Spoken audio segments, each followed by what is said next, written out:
आपका नया lesson start हो चुका है, लाइट, शैडो एंड रिफ्लेक्शंस, और वर्कशीट है 16। ये फर्स्ट वर्कशीट है इस लेसन की, तो स्टार्ट करते हैं।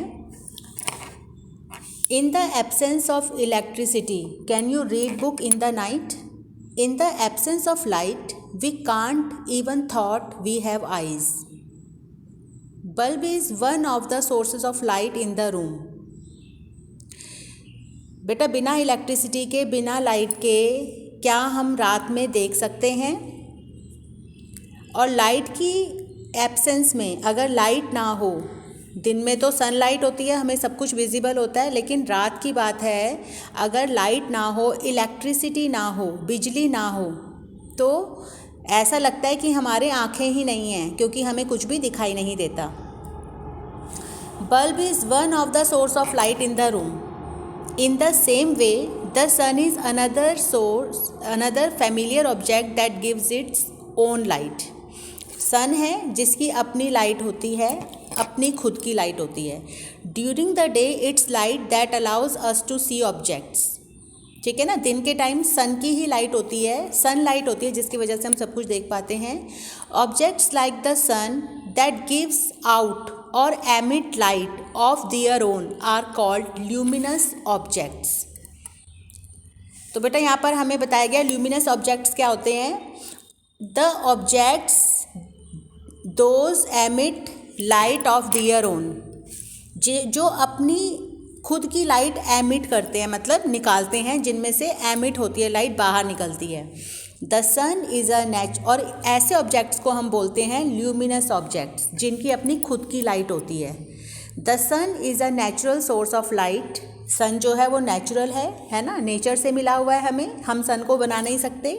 And the bulb is man made source of light. और बल्ब किसने बनाया है? मैन मेड, इंसान ने बनाया है। तो ल्यूमिनस ऑब्जेक्ट्स कौन से हुए? जो लाइट देते हैं, और नॉन ल्यूमिनस कौन से हुए? जो लाइट नहीं देते। ठीक है बेटा, यहाँ पर आपको क्वेश्चन दिए हुए हैं, लेट अस प्रैक्टिस। ऊपर पहले आप देखिए, पिक्चर देख लीजिए। ल्यूमिनस ऑब्जेक्ट्स कौन कौन से हैं? सन, टॉर्च, ये है जुगनू।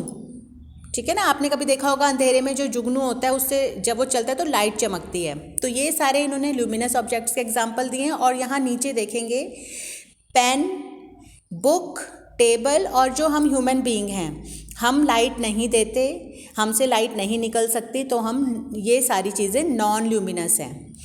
अब आगे क्वेश्चन है आपके लिए, classify the following into luminous and non luminous objects. तो इनमें से हमें जो ल्यूमिनस है वो यहाँ लिखने हैं, और जो नॉन ल्यूमिनस है वो नीचे लिखने हैं। तो जैसे सन, यहाँ पर आएगा सन, टॉर्च और फायरफ्लाई। फायरफ्लाई मीन्स जो जुगनू कहते हैं जिसे हिंदी में।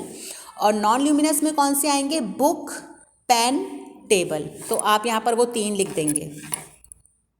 अब आगे देखते हैं बेटा, आगे हमें दिया हुआ है ट्रांसपेरेंट, ट्रांसलूसेंट एंड ओपेक। क्या होते हैं ये, इनको पढ़ते हैं। ट्रांसपेरेंट क्या होता है? Objects that allow maximum light to pass through them.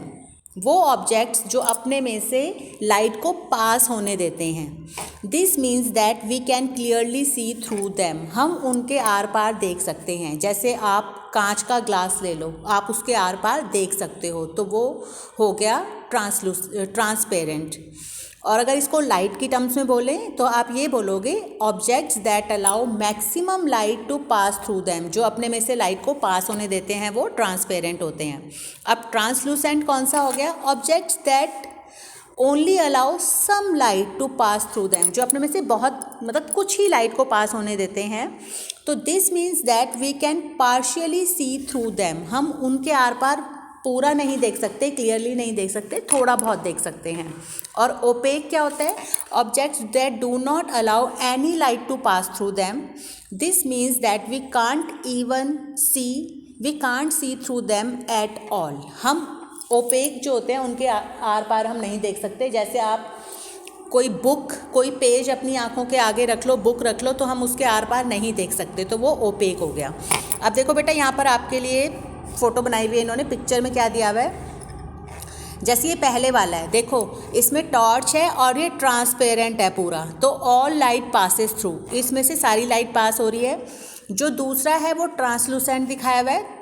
आप ट्रांसलूसेंट कैसे बना सकते हो, जैसे आप एक पेपर ले लो और उसमें थोड़ा सा हल्के हाथ से ऑयल लगा दो, फिर उसके आर पार देखने की कोशिश करो तो आपको क्लियर नहीं दिखाई देगा पर हल्का दिखाई देगा, तो वो हम ट्रांसलूसेंट कह देते हैं। और ओपेक क्या होता है, देखो जैसे इसमें इन्होंने बिल्कुल ही ब्लैक बना दिया ये वाला, no light passes through opaque objects.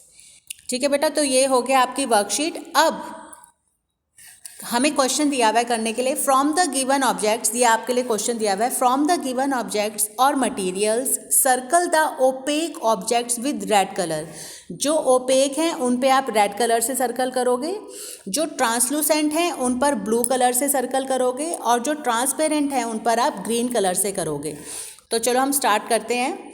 अभी रेड कलर से करके देखते हैं। रेड कलर से करना है जो ओपेक हैं, जैसे पीस ऑफ रॉक, ठीक है, किसी चट्टान का, पत्थर का टुकड़ा, तो वो ओपेक है, उसके आर पार लाइट नहीं जा सकती।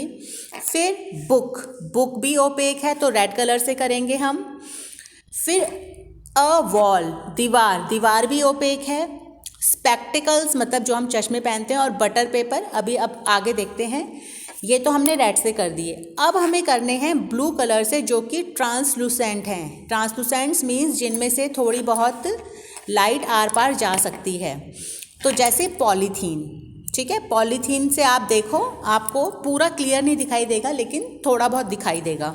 इसका मतलब पॉलीथीन से थोड़ी बहुत a part of light can travel through translucent objects. तो पॉलीथीन हो गया और बटर पेपर, ठीक है, ये दो हो गए जिनसे कि थोड़ी बहुत लाइट उनको क्रॉस करके जा सकती है। अब हमें करना है ग्रीन कलर से ट्रांसपेरेंट, जो बिल्कुल ही ट्रांसपेरेंट होते हैं उनको हमें ग्रीन कलर से कर देना है। तो आप देखो जैसे एयर है, प्लेन ग्लास है और चश्मा है, ठीक है, इसके आर पार हम देख सकते हैं। तो ये आपकी वर्कशीट कंप्लीट हो गई है।